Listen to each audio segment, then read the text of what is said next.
참미예수님 안녕하세요. 저는 문정이동성당 부주임 신부 홍찬호 모세입니다. 오늘은 견진성사 교리 가운데 세 번째 시간인 3교시 수업 내용을 전달하고자 영상을 촬영합니다.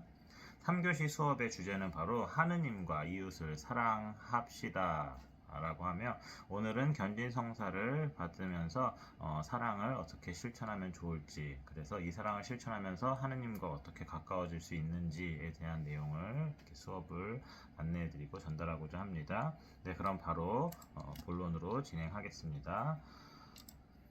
네, 오늘은 두 가지 내용을 공부하려고 하는데요. 첫 번째로 사랑을 왜 실천해야 합니까? 라는 질문에서 왜 실천해야 하는지 알아보고요. 두 번째로 사랑을 어떻게 실천하면 좋을까요? How, 방법에 대한 이야기죠. 그래서 두 가지 내용을 전달해 드리고자 합니다. 저는 이 내용을 설명하기 위해서 여러분들에게 질문을 한 가지 드리고 싶습니다. 여러분들은 학생증을 사용하셨나요? 하시고 있나요? 궁금합니다. 저는 학생증을 사용했었는데요. 제가 학교를 다닐 때, 중학교, 고등학교 학교를 다닐 때 학생증은 반드시 있어야 하는 그런 물품이었습니다. 왜냐면요, 학생증에 있는 바코드를 활용해서 급식을 먹을 수가 있었어요. 그래서 급식을 먹기 위해서는 급식실에 들어가야 했는데, 거기에 들어갈 때 학생증을 가져다 대면, 그러면 인식이 돼서, 그래서 입장이 가능했고, 그래서 그때 급식비가 나갔는지 안 나갔는지도 확인할 수 있었고, 그리고 들어가서 밥을 먹을 수 있었거든요. 그래서 학생증을 집에 놓고 왔다 그러면은 유감스럽게도 기다리고 있다가 나중에 이제 학생 번호를 입력하고 들어가야 되는데, 그렇게 되면은 기다려야 돼요. 그리고 밥을 바로 못 먹어요. 슬픈 일이 생겨요. 거죠. 그래서 아무튼 그래서 기다린 적도 몇 번 있었어요. 학생증 깜빡하고 놓고 가가지고. 그래서 학생증은 저한테 되게 중요한 물품 중에 하나였고요. 신학교에 가니까 학생증이 도서관에서 책을 빌릴 수 있는 그런 중요한 물품으로 활용되었습니다. 그래서 거기에도 바코드가 있었는데요. 그 바코드를 활용해서 책을 빌릴 수 있었습니다. 물론 저는 대학교에서 한 4년 동안은 학생증을 써본 적이 없어요. 공부를 별로 열심히 하지 않았어요. 그냥 책은 가지고 있는 책만 읽고 이랬는데, 도서관에서 책을 빌리면서 공부를 열심히 하려면 학생증을 반드시 가지고 있어야만 했습니다. 신학교에서도. 그래서 학생증이 학생 때 반드시 필요한 물건 중에 하나였습니다. 근데 제가 이 질문을 왜 했냐면요, 학생증을 발급받는 이유에 대해서 생각해 보기 위함입니다. 학생증은 학교에 소속된 구성원으로서의 권리를 표시하는 물품입니다. 그래서 같은 사례로 학생증과 같은 그런 물품으로는 주민등록증과 여권 등이 있어요. 그래서 주민등록증을 가지고 있으면 나는 우리나라에서 20세 이상의 성인, 아니 요새는 20세가 아니죠. 만 19세죠. 19세 이상의 성인이다, 어른이다 라는 표시를 해주는 그런 중요한 문서인 거죠. 주민등록증은. 여권도 마찬가지입니다. 여권은 우리나라의 국민으로서의 나를 표현해주는 중요한 문서입니다.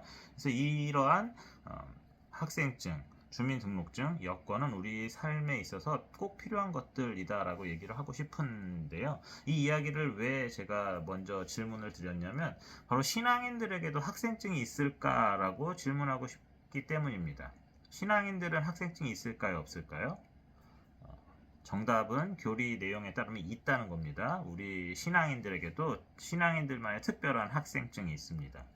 첫 번째, 두 가지의 학생증이 있는데요. 첫 번째는 하느님의 거룩한 백성임을 인증하는 이 자격증으로서 성령의 인호라고 합니다. 그래서 우리가 세례 성사를 받으면 하느님 중에서 성령께서 우리에게 표시를 주셔요. 그래가지고 이 사람은 하느님의 아들, 딸이다라는 표시가 남는데, 그것이 바로 인호라고 합니다. 도장이라는 개념과 아주 유사해요. 그래서 도장을 딱 찍어주면서 너는 하느님의 아들, 딸이야 라고 이렇게 정해주는 겁니다. 그렇게 이 세례를 받음으로써 우리는 이제 신앙인이 됩니다. 하느님을 따르고 믿고 따르는 사람으로서 표시를 받습니다. 굉장히 중요한 거예요. 두 번째로 십계명이라고 제시를 하고 싶습니다. 십계명을 지키며 하느님을 사랑하고 이웃을 사랑하기 위해 노력하는 사람이야말로 저 사람은 하느님을 믿는 사람이다 라는 표시가 드러나는 중요한 학생증과 같은 역할을 수행하는 것이라고 볼 수 있습니다.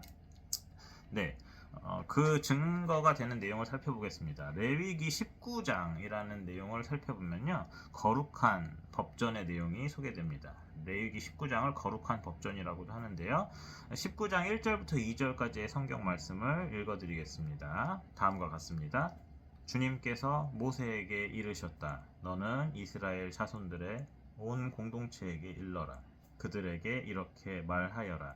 나 주 너희 하느님이 거룩하니 너희도 거룩한 사람이 되어야 한다.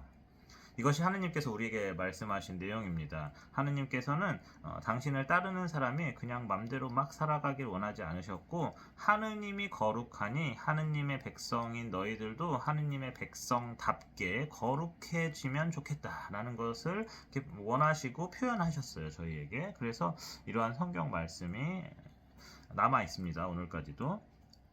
나머지 레위기 19장 3절부터 그 이후의 내용들은 탈출기라는 책에서 나온 10계명의 내용과 유사한 하느님의 백성들이 지켜야 할 법들, 그런 어떤 규칙들에 대한 내용을 소개해 줍니다. 이 규칙들의 내용을 잘 읽어보고 이렇게 확인해 보면 하느님을 사랑하고 이웃을 사랑하기 위해서 구체적으로 어떠한 행위를 해야 하는지 소개가 되어 있습니다. 네, 신약 성경을 읽어봐도 비슷한 내용을 확인할 수 있습니다. 요한복음 13장 31절부터 35절의 내용에 따르면 예수님께서 새 계명을 제자들에게, 특별히 사도들에게 주시는 장면을 볼 수 있습니다. 그 성경 구절 읽어드릴게요. 너희가 서로 사랑하면 모든 사람이 그것을 보고 너희가 내 제자라는 것을 알게 될 것이다 라는 성경 말씀이 있습니다. 예수님께서 직접 말씀하신 내용이고요. 바오로 서간과 사도들의 편지들을 읽어보면 비슷한 내용도 있습니다. 그래서 제가 이 성경 말씀들을 읽어드릴게요. 우리가 하느님의 계명을 지키면 그것으로 우리가 그분을 알고 있음을 알게 됩니다.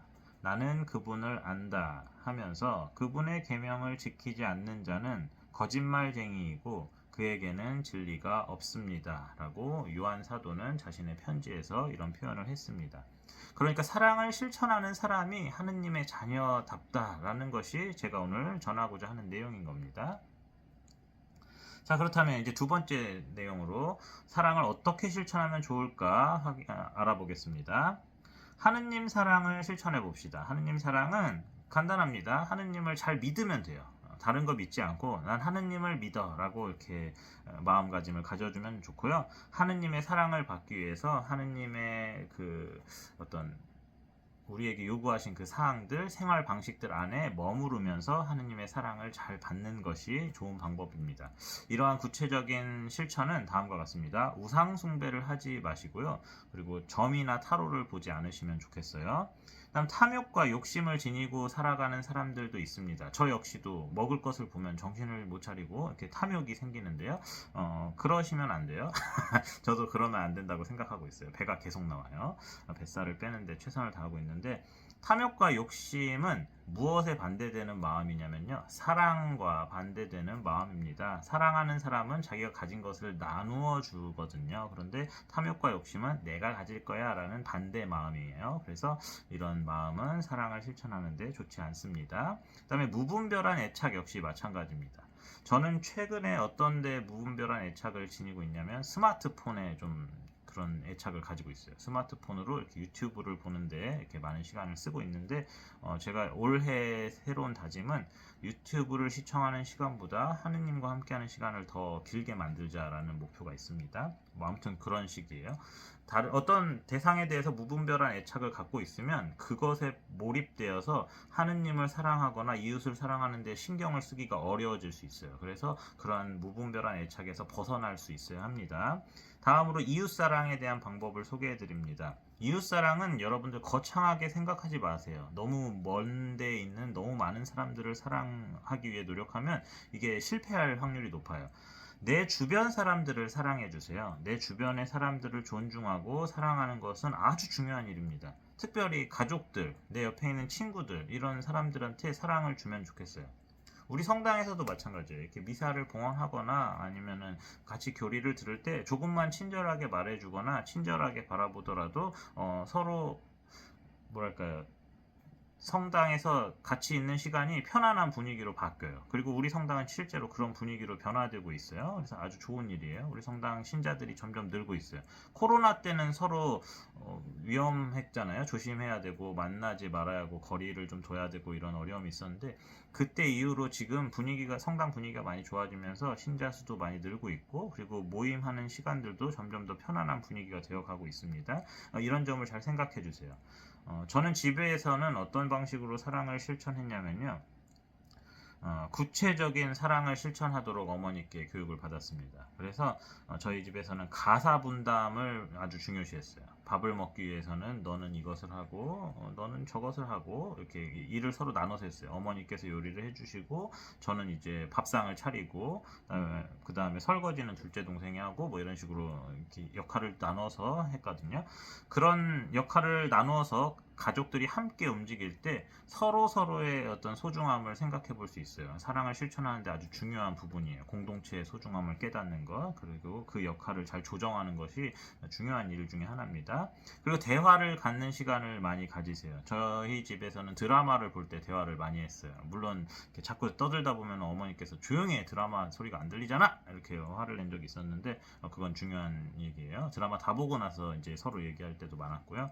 아무튼 이거 되게 가족들끼리, 친구들끼리 대화를 많이 하는 그 시간은 아주 중요한 일입니다. 대화를 통해서 상대방의 마음을 알 수가 있거든요. 네, 다음으로 네, 여기까지입니다. 그래서 오늘 수업할 내용은 여기까지고요. 궁금하신 사항이 있으시면은 이 동영상에 댓글로 질문을 주시기 바랍니다. 오늘은 공지사항은 없고요. 그리고 여러분들 사랑을 실천하기 위해서 노력해 주시면 좋겠습니다. 감사합니다.